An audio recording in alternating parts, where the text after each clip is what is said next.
आंधी में उखड़े पेड़ हैं हम, आंधी में उखड़े पेड़ हैं हम, फिर से लहलहाएंगे, हौसलों की उड़ान उड़कर शिखर तक पहुंच जाएंगे। आंधी में उखड़े पेड़ हैं हम, फिर से लहलहाएंगे, हौसलों की उड़ान उड़कर शिखर तक पहुंच जाएंगे। जड़ समेत कभी उखड़ गए थे हम, जड़ समेत कभी उखड़ गए थे हम, शायद जमीन रेतीली थी तब, पथरीली थी तब, रपटीली थी तब। लेकिन तब और अब में अब अंतर है, लेकिन तब और अब में अंतर है, तब और अब तो समानांतर है। फिर भी आज बताता हूँ, आज समझाता हूँ, आज बुझाता हूँ।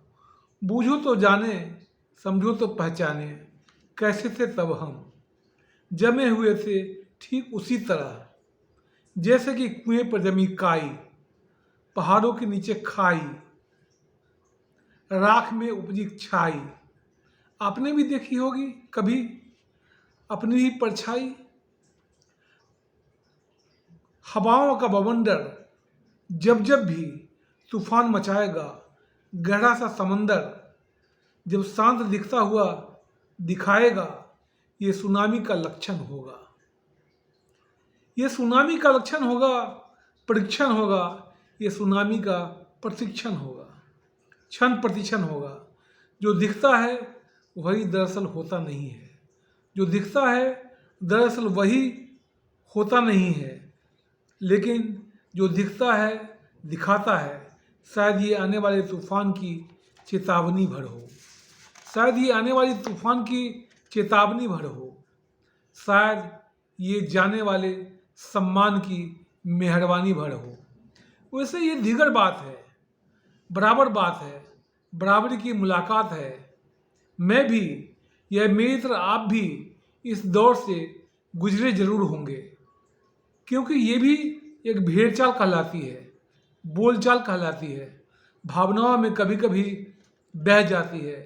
हाँ हाँ, हम भी कभी रुके थे, झुके थे, सीखे थे, तपे थे, नपे थे, पर शायद पूरी तरह बिखर नहीं पाए थे हम। हवा तब भी चली थी, बहुत तेज चली थी। रपटीली जमीन पर खड़े थे हम, रपटीली जमीन पर खड़े थे हम, सीना ताने जैसे अड़े थे हम। बड़ा ही भयानक सा मंजर था, सामने बड़ा सा एक नुकीला सा खंजर था। जमीन बंजर था, हम अपने आप से भी बिछड़ चुके थे। फिर से जन्मे थे हम, फिर से जन्मे थे हम, जैसे पुनर्जन्म हुआ था, जैसे कार्यक्रम संपन्न हुआ था। सीधे सीधे लंबे लंबे दरख्त की तरह, सीधे सीधे लंबे लंबे दरख्त की तरह हम बड़े हुए थे। सीधे साधे तख्त की तरह हम खड़े हुए थे। सीधे थे हम इसलिए शायद, सीधे थे हम इसलिए शायद सबसे पहले हम ही काम आए थे। हमें काटकर ही उन्होंने आशियाने बनाए थे। एक बार फिर हम उफ भी नहीं कर सके थे। अपनी ही आंखों के सामने जैसे शहीद हो गए थे।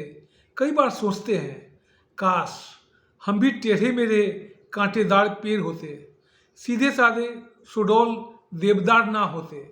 काश हम भी टेढ़े मेढ़े कांटेदार पेड़ होते, सीधे साधे सुडौल देवदार ना होते, कुछ ज़्यादा ही वफादार ना होते, तो शायद कटते भी नहीं, बढ़ते भी नहीं, छंटते भी नहीं, लटकते भी नहीं, भटकते भी नहीं, छाया देते, आशीष लेते, अपनी जिंदगी जीते। फल भी लगता, फूल भी उगता, देवों के सर भी चढ़ते, लोगों के मुंह भी लगते। मक्कारों की दुनिया में, मक्कारों की दुनिया में अब परोपकारी ही मरते हैं। मक्कारों की दुनिया में अब परोपकारी ही डरते हैं। बलात्कारी अब फलते फूलते दिखते हैं। अत्याचारी एक ढूंढो हजार मिलते हैं। केवल हम नहीं, यह बात चाणक्य भी कहते थे। केवल हम नहीं, यह बात चाणक्य भी कहते थे। मूर्खों के बीच केवल बुद्धिमान ही मरते हैं। मूर्खों के बीच केवल बुद्धिमान ही मरते हैं। दुनिया का इकोनॉमिक्स जटिलताओं का, कुटिलताओं का लावा ही तो है। जैसे दहकते हुए ज्वालामुखी से पिघलता हुआ तावा ही तो है। कहते हैं वोल्केनो इरप्ट्स लावा, कहते हैं वोल्केनो इरप्ट्स लावा। जब भी ज्वालामुखी स्खलित होता है, त्वरित होता है, हमारे विचार भी पल्लवित होते हैं, प्रस्फुटित होते हैं, संतुलित होते हैं। इसलिए उखड़ने से बिखरने से घबराइए नहीं, हड़बड़ाइए नहीं। जो उखड़ेगा नहीं वो बिखरेगा कैसे?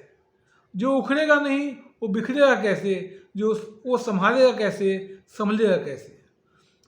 आंधी से उखड़े पेड़ हैं हम, आंधी से उखड़े पेड़ हैं हम फिर से लहलहाएंगे, हौसलों की उड़ान उड़कर शिखर तक पहुंच जाएंगे। मित्रों, जिंदगी में निराश कभी नहीं होना है, चलते जाना है, बहते जाना है, मंजिल मिलेगी जरूर। जिंदगी की जद्दोजहद को जीती हुई एक कविता, जिंदगी के जद्दोजहद को जीती हुई एक कविता कहीं से भी आपको छू ले तो आप मेरे चैनल को लाइक, शेयर, सब्सक्राइब जरूर करें, क्योंकि ये आपके, उनकी, सबके दिल के करीब से गुजरती हुई कविता है। थैंक यू मित्रों, थैंक यू।